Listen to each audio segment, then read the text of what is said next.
சொன்ன ரூபாய் 29 காசு, ரூபாய் 2 ரூபாய் 23 காசு கணக்கு உங்களுக்கு புரிஞ்சிருச்சு. அதை வந்து அடுத்த வாட்டி காட்டுங்க.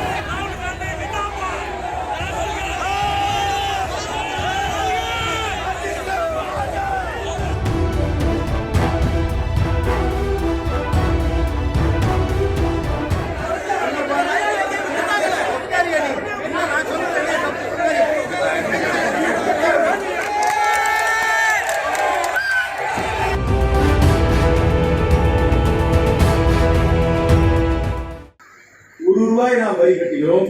ஆனால் தமிழ்நாட்டுக்கு வருவது 29 காசு தான். ஆனால் வட இந்தியாவிலே ஜனத்தொகையிலே அதிகமாக இருக்கும் மாநிலம் உத்தரப்பிரதேசம். தமிழ்நாட்டை விட சராசரி படிப்பளவு பெர் கேபிட்டா எல்லாம் நம்மளோட குறைவான மாநிலம், வளர்ச்சி அடைய வேண்டிய மாநிலம். ஆனால் அந்த மாநிலத்திற்கு ரூபாய் வரி கட்டினார்கள் என்றால் ரூபாய் 73 காசு மீண்டும் செல்கிறது. அது தெளிவாக புரிஞ்சுக்கணும். நம்ம வந்து ரூபாய் கட்டணும்னா வரியா 100 பைசா தமிழ்நாட்டு மக்கள் வரி கட்டினாங்கன்னா 29 காசு தான் திருப்பி தமிழ்நாட்டுக்கு வருது. ஆனா உத்தரப்பிரதேசத்தில் இருப்பவர் 100 பைசா அதாவது ரூபாய் வரி கட்டினாங்கன்னாக்க ரூபாய் 73 காசு திருப்பி வரும். அப்படின்னா என்ன அர்த்தம்? தமிழ்நாட்டில் நீங்க வரி கட்டி வட இந்தியாவை வாழ வைக்கிறீர்கள் என்பதுதான். அதனால இந்த 13 கோடி ரூபாய் என்பது நீங்கள் வரி கட்டின பணம் மீண்டும் உங்களுக்கு வருவதுதான் தவிர யாரும் பெரிய மனது படுத்தி இது செய்யவில்லை என்று தெளிவாக தெரிவிக்கிறேன். அப்படி இருந்தாலும் இந்த திட்டத்தை வரவேற்கிறேன். இந்த ரயில் நிலையத்தை நீங்கள் மேம்படுத்த வேண்டும். பேட்டி கொடுத்து பதில் சொல்லுங்க. வேண்டாம்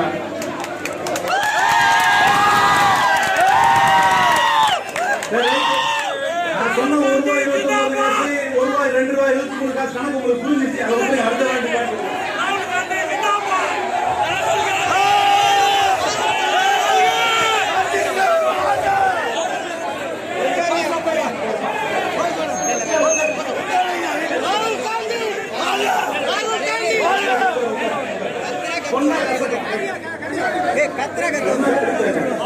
எந்த கோரிக்கை ரயில்வே போர்டு தான் முடிவெடுக்கணும். அதுக்கு நான் கேட்ட கேள்விக்கு பதில் இருக்கு. அதையே நீங்க பாத்துங்க.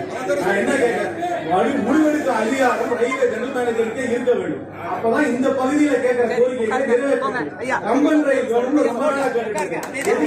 ரயில்வே போர்டு போகணும்னு சொல்றாங்க. பழமையான ரயில்வே ஸ்டேஷன், ஹெரிடேஜ் ரயில்வே ஸ்டேஷனை மாத்துங்கன்னு சொல்றேன். அதுக்கு ரயில்வே போர்டுக்கு போறாங்க. ரெண்டாவது காரைக்குடி வந்து மதுரை கோட்டத்தில் இருக்கு, அதை திருச்சி கோட்டத்துக்கு மாத்தணும்னு சொல்றோம். அதையும் கேட்காம ரயில்வே போர்டுக்கு போகணும்னு சொல்றாங்க.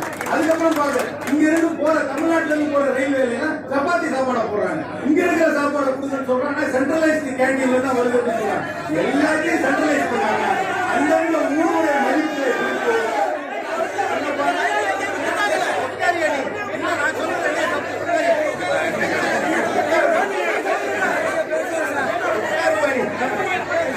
எந்த முடிவையும் எடுக்கிறது இல்லை. எல்லா முடிவையும் டெல்லியில் எடுக்கிறதுனால நம்மளுடைய நமக்கு வந்து தேவையானதை கொடுக்க மாட்டேங்கிறாங்க கோரிக்கை.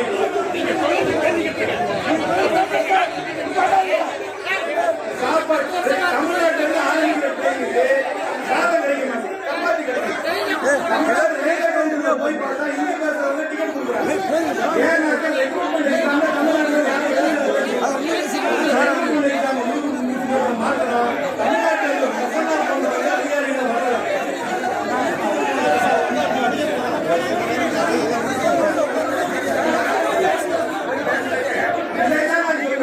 தமிழ்நாட்டுக்கு தேவையானதை முடிவெடுக்கும் அதிகாரம் இங்கிருக்கும் தமிழகத்தில் இருக்கும் அதிகாரிகள் வடஇந்தியாவில் இருப்பவர்கள் எடுத்தார்கள் என்றால் நம்மளுடைய கோரிக்கைகளை நிறைவேறாது என்று கூறி விடைபெறுகிறேன். நன்றி, வணக்கம்.